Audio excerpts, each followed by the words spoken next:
प्रिय विद्यार्थियों, आज का यह शिक्षण शास्त्री द्वितीय वर्ष के विद्यार्थियों के लिए समर्पित है। आज हम छायावाद से संबंधित बहुत ही महत्वपूर्ण साहित्यकार सूर्यकांत त्रिपाठी निराला पर चर्चा करने का प्रयास करेंगे। निराला जी वास्तव में अपने आप में एक निराले व्यक्तित्व थे। निराला जी का जन्म बंगाल के महिषादल राज्य के मेदिनीपुर जिले में हुआ था। वैसे उनका मूल स्थान उत्तर प्रदेश के उन्नाव जिले का गढ़ाकोला गांव है। उनके पिता मेदिनीपुर में सैनिक के रूप में कार्य करते थे। बचपन में ही उनकी मां की मृत्यु हो चुकी थी, अतः निराला पिता के संरक्षण में रहे। बंगाल में जन्म लेने और बचपन बिताने के कारण बांग्ला उनकी मातृभाषा बन गई और उसी के माध्यम से उन्होंने कक्षा 9 तक की औपचारिक शिक्षा प्राप्त की। 14 वर्ष की आयु में उनका विवाह मनोहरा देवी के साथ हुआ, किंतु दुर्भाग्यवश उनकी पत्नी 1918 ईस्वी में ही उनका साथ छोड़कर इस संसार से चली गई, विदा हो गई। उसके बाद उनके पिता, उनके चाचा और चचेरे भाई एक एक कर चल बसे। एक पुत्र और एक पुत्री के पालन पोषण का भार लिए वे संसार के चौराहे पर आकर खड़े हो गए। बाद में विवाहिता पुत्री सरोज की मृत्यु ने उनके हृदय के टुकड़े टुकड़े कर दिए। उनका प्रसिद्ध शोक गीत सरोज स्मृति उसी भग्न हृदय की रचना है। महिषादल में उनका अपने अधिकारियों से कुछ विवाद हो गया था और वे नौकरी छोड़कर कोलकाता आ गए और यहाँ रामकृष्ण मिशन के समन्वय पत्र में काम करने लगे।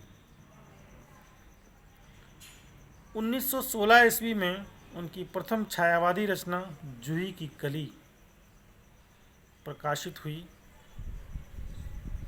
स्वामी रामतीर्थ, स्वामी विवेकानंद और रामकृष्ण परमहंस की रचनाओं के अध्ययन से उनकी दार्शनिक चेतना बहुत प्रखर हुई।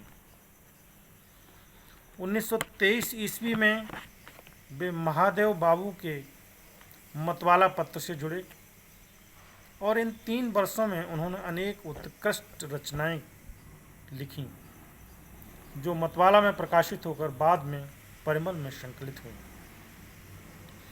कोलकाता से वे लखनऊ आ गए और वहां सुधा नामक पत्रिका के संपादकीय विभाग में कार्य करने लगे। यहाँ वे लगभग 12 वर्ष रहे और सुधा के लिए फुटकर लेख लिखते रहे। उन्होंने कुछ कहानियाँ और उपन्यास की रचना की और अपनी आर्थिक विपन्नता से संघर्ष करते रहे। 1936 ईस्वी में उनका गीत संग्रह गीतिका नाम से प्रकाशित हुआ और 1938 ईस्वी में अनामिका और प्रबंधात्मक कविता तुलसीदास का प्रकाशन हुआ। 1938 ईस्वी में प्रकाशित होने वाला अनामिका 1922 ईस्वी के अनामिका संग्रह से बिल्कुल भिन्न है और इसमें उनकी सरोज स्मृति, रेखा, राम की शक्ति पूजा, प्रेयसी जैसी रचनाएं संकलित हैं। 1935 ईस्वी से लेकर 1940 ईस्वी तक का काल निराला की प्रौढ़ रचनाओं का काल है। व्यंग विनोद की दृष्टि से उनका कुकुरमुत्ता काव्य उल्लेखनीय है। अणिमा, बेला, नए पत्ते, अर्चना एवं गीत गुंज उनकी अन्य रचनाएं हैं। जीवन के अंतिम दिनों में निराला दारागंज इलाहाबाद में रहे और यहीं अक्टूबर 1961 ईस्वी में उनका निधन हुआ। निराला छायावाद के प्रमुख स्तंभ एवं आधुनिक युग के सर्वाधिक मौलिक क्षमता से संपन्न कवि हैं।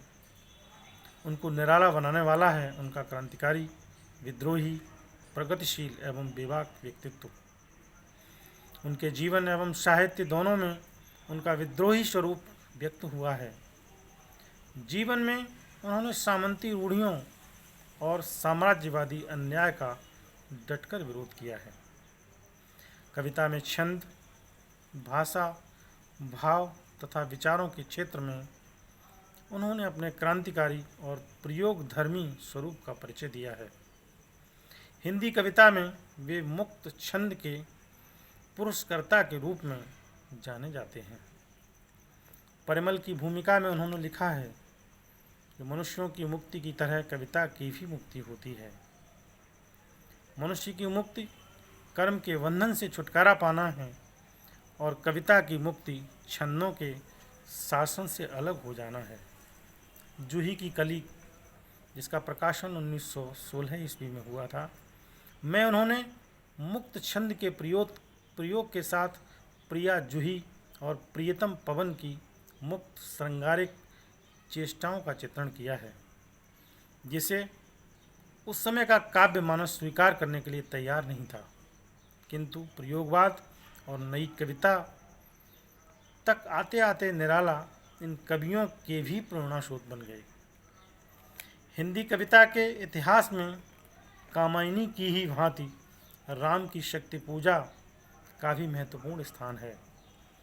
निराला की इस लंबी प्रबंधात्मक कविता में महाकाव्योचित विस्तार न होकर भी महाकाव्योचित औदात्य विद्यमान है। इसका कथानक कृत्तिवास की बांग्ला रामायण से लिया गया है, जिसमें राम रावण के चित्रित युद्ध में रावण का पल्ला भारी प्रतीत होता है।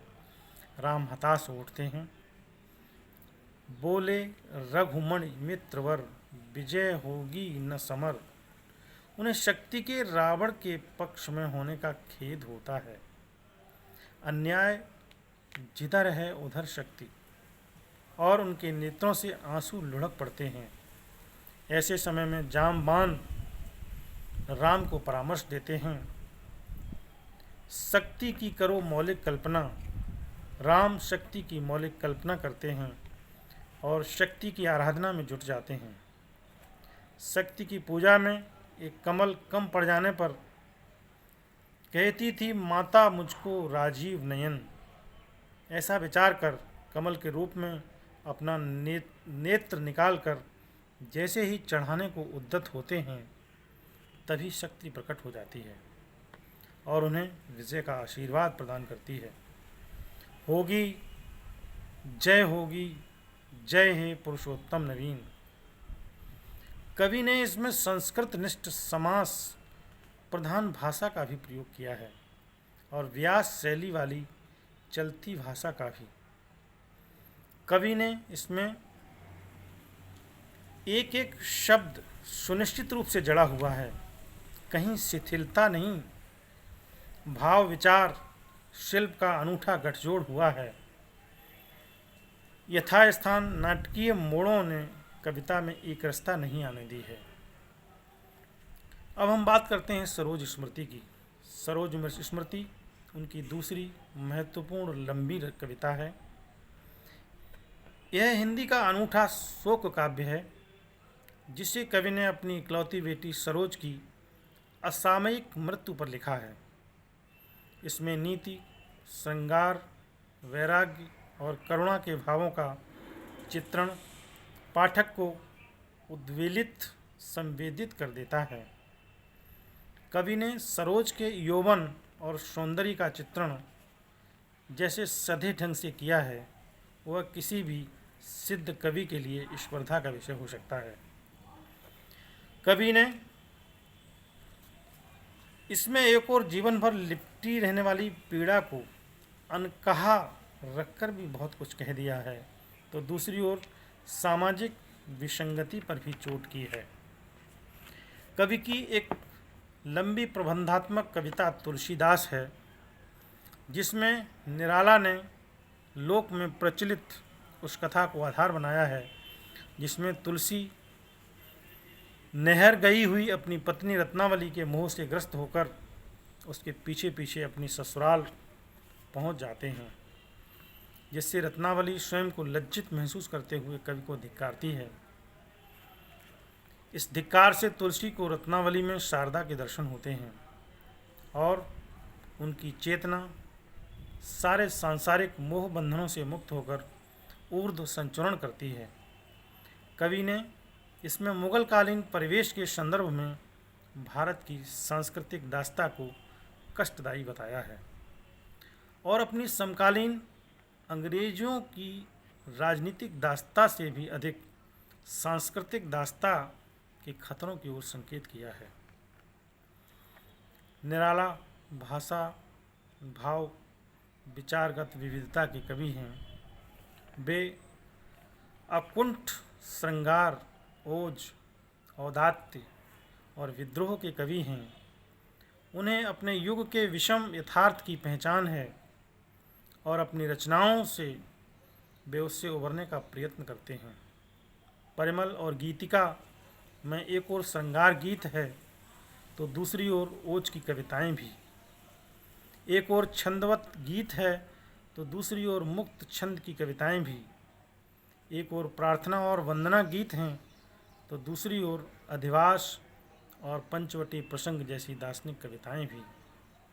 भिक्षुक, विधवा, तोड़ती पत्थर कविताओं में उनके प्रगतिशील रूप के दर्शन होते हैं, तो बादल, राग, जागो फिर एक बार जैसी कविताओं में उनके क्रांतिकारी और विद्रोही रूप को देखा जा सकता है। इस प्रकार संक्षेप में ये कहा जा सकता है कि निराला जी निश्चित रूप से निराले ही व्यक्तित्व के धनी थे और आज साहित्य जगत में वे अमर हैं। आज का यह शिक्षण यहीं तक। कल हम दूसरे विषय पर चर्चा करेंगे।